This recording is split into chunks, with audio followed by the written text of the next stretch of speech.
Hello，大家好，我是 Sugar，欢迎来到今天的播客。大家都有自己的车吗？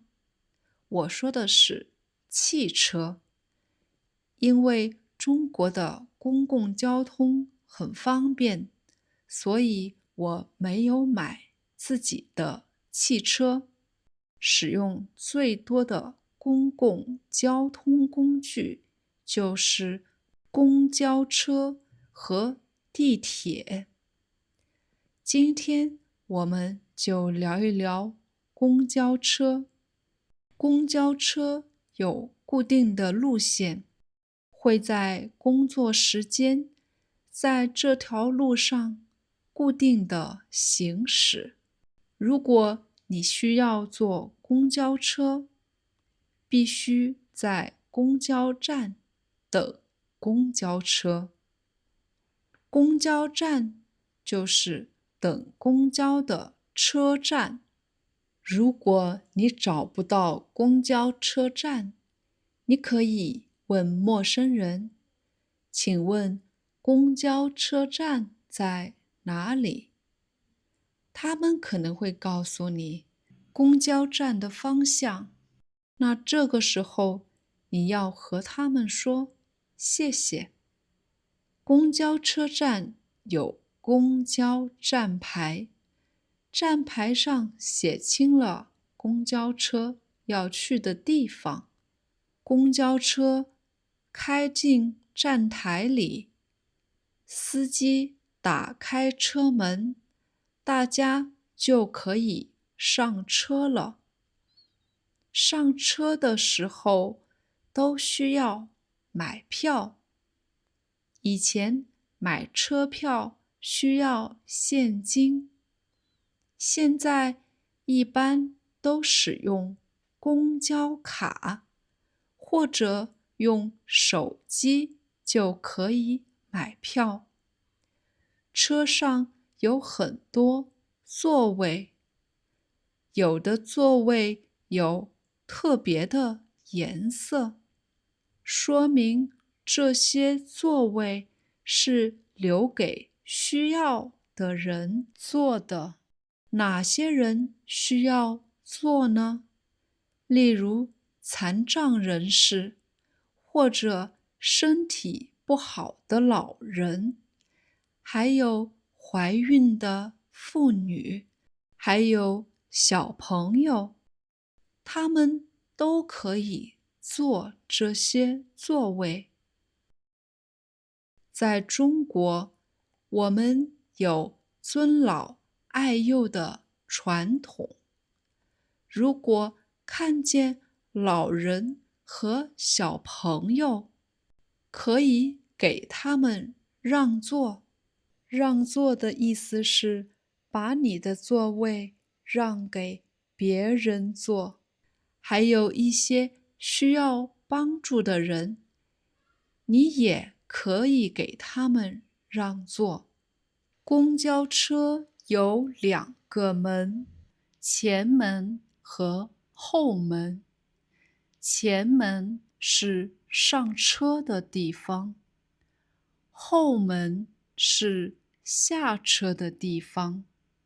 当你需要下车的时候，你可以提前站在后门。公交车停在公交站之后，司机会打开后门，让你下车。在中国，公交车很便宜，能花很少的钱坐很远的距离，特别在一些景点附近，那儿的公交车能去不同的地方。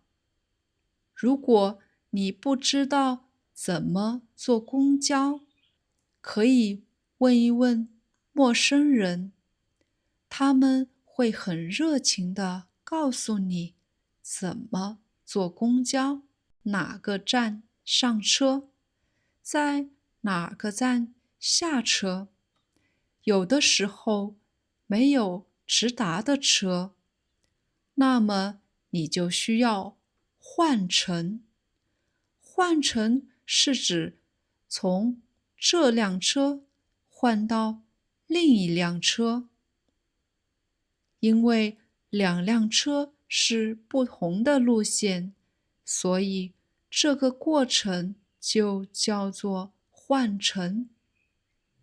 举一个例子，我现在要去公园，但是我需要先坐2号车，到了换乘的车站，再坐15号车，这样就能到达公园。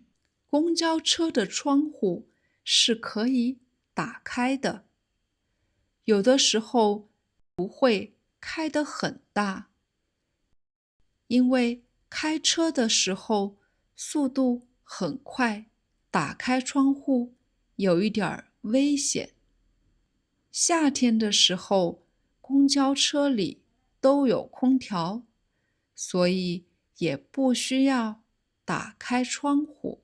在中国，公共交通上是不能带宠物的，因为有的人可能会害怕宠物，或者对宠物过敏，所以在中国是不能把宠物带上公交车的。如果你来中国，千万不要把你的宠物带上公交车。有的时候，司机会提醒大家到站了，你需要听广播，看看自己什么时候能到站。你可以注意看自己需要从哪儿下车，坐几站公交车才能到你需要到达的地方，不要错过车站。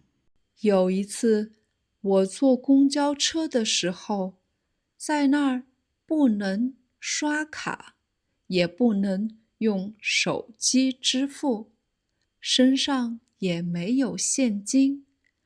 我很着急。这时候，一位漂亮的姐姐，她过来帮助了我。她给了我2块钱，并且告诉我，她帮我付钱了，让我安心坐车。我很感谢她。之后，我还帮助了其他的人。有的时候，帮助其他人会让自己很开心。我小的时候，公交车不是很多，我居住的城市很小，所以有的时候我走路出门。后来我学会了骑单车，我就会骑单车出门。在北京生活之后，我会经常坐公交车。公交车的价格很便宜，有的时候比地铁还方便，所以我还是会选择坐公交车。在你的国家，大家会选择坐公交车还是自己开车呢？好了，今天就到这里，希望你度过美好的一天。我们下次再见，拜拜。